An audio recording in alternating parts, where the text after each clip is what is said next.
Hello. Good morning. Gandang tanghali. Back to my channel. Hello mga bebs, mga kabechi. Ito, makaanit ako ng papaya sa dalawa. Ito, binalik ko sa papel. Kasi mas maganda nakabalot sa papel. Bagong ani lang siya. Ngayon, inaano ko siya babalik ko sa papel para maganda yung hinog niya. Tapos ngayon, kumuha rin ako ng ito, nagtitinola ako. Nagpitas din ako ng kumuha rin ako nito, ilaw, para sa pagtinola. Tapos kumuha ako ng malunggay. Ayan. Ngayon, nagre-ready na ako ng aming ano ko muna. Balik ko muna. Tatapusin ko muna ang pagbabalot.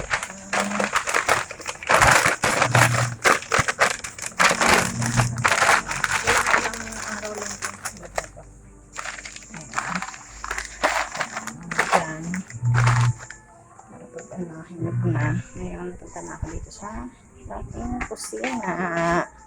Ito, mag-ready ako ng nagpabili ako ng ano lang, leeg tsaka ano to, ayan, nice. Nag-prepare ako ng nagpapaging sa prepare ako ng nice.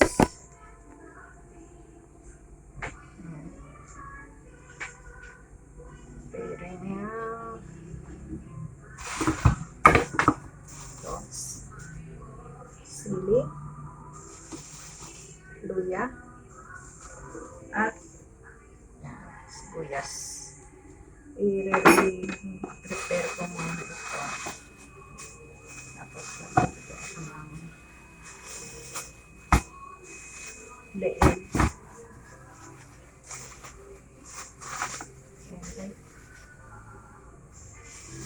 Kabilang ng leeg, tsaka ito.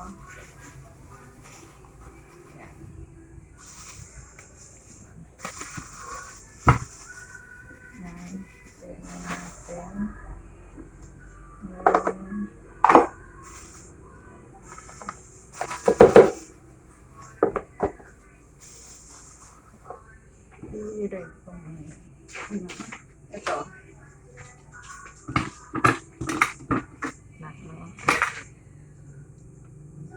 Luya.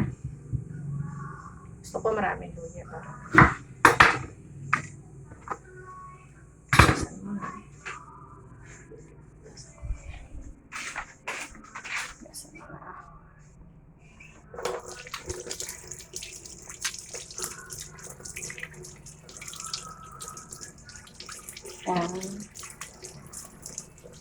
pagka malinis naman ng luya, hindi ko na binabalatan. Ayan. Ayan. Ayan ang tinola.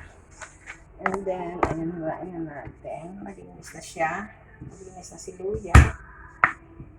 Kasi pagka pinipipit ko muna lalo ko. Diba? Ayan. Luya. Ayan.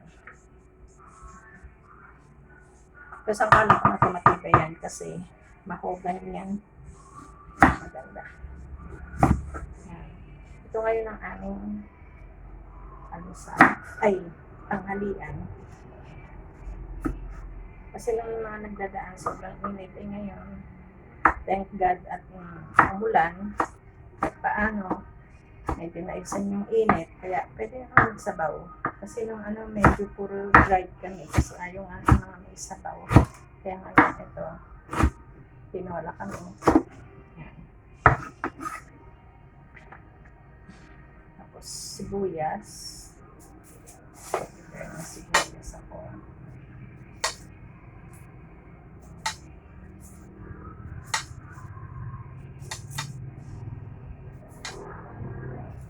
Mahirap kasi maliit ang sibuyas. Pero to, dahil may laisihan. Kaya Mas malasa siya. Mas masarap. Yan guys. Alam mo, sa katagalan ng sibuyas, nagkakaroon na siya ng parang na siya sa loob. Tatanggalin lang natin yun kasi sayang naman pwede naman. Tugasan na lang. Okay, tugasan ko lang.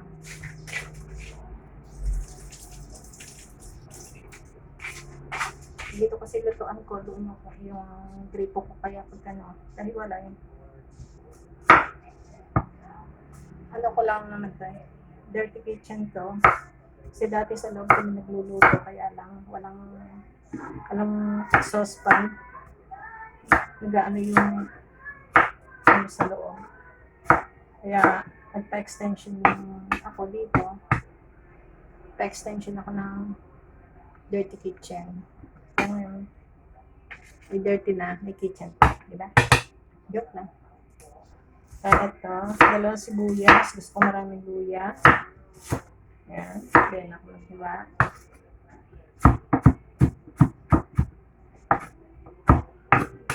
Gusto ko naglalasa siya. Ayan. Tapos, ito na ang papaya. Lalo ko na yung papaya. Tama lang siya. Kaya dapat din talaga nagtatanim ng at least less gastos. Magkano rin ng papaya. Katulad sa Manila, lahat bibilin mo dito sa tapos magtalim ka lang. Iaanihin ka na kahit paano. Kaya ako pag may mga tumutubo-tubo dyan na halimbawa mga papaya or kalamansi, yan, sili, naalagaan ko lang. Kasi one day, mapapakinabangan. Diba? Ayan. Okay. Okay guys. Ano ko muna to, preparing muna tayo. Mamaya, pakikita ko sa inyo ang aking finished cooking. Thank you guys. Please subscribe my YouTube channel, Carmelita Bautista 7251. Thank you and God bless.